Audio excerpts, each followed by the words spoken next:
గండిపేట జలాశయం హైదరాబాద్ మహానగర ప్రజలకు ఇది మంచినీరు అందించే వరప్రదాయిని. కానీ ఇప్పుడు అది ప్రమాదంలో పడుతోంది.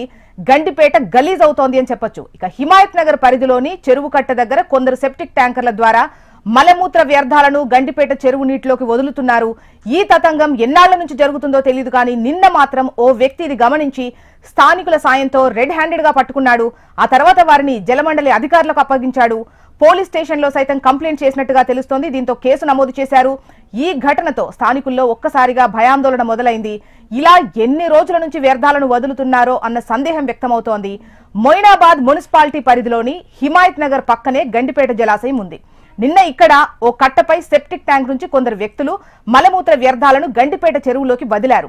దుర్వాసన రావడంతో గమనించిన స్థానికులు సెప్టిక్ ట్యాంక్ డ్రైవర్ ను నిలదీశారు. జలమండలి అధికారులకు సమాచారం ఇవ్వడంతో water works deputy general manager Narahari అక్కడికి చేరుకొని డ్రైవర్ ను ప్రశ్నించాడు. అయితే శివనాయక్ కు సంబంధించిన వాహనమని, హిమాయత్ నగర్ నుంచి వ్యర్థాలను తీసుకొచ్చి జలాశయంలో వదులుతున్నట్టు డ్రైవర్ సమాధానం ఇచ్చాడు. దీంతో ఆ అధికారి మొయినాబాద్ పోలీస్ స్టేషన్ లో కంప్లైంట్ చేశాడు. రంగంలోకి దిగిన పోలీసులు వాహనాన్ని సీజ్ చేసి పోలీస్ స్టేషన్ కు తరలించారు. కేసు నమోదు చేసి దర్యాప్తు చేస్తామని తెలిపారు.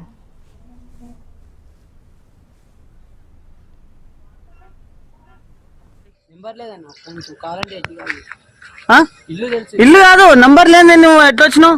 ఒకసారి ఫోన్ చేయి.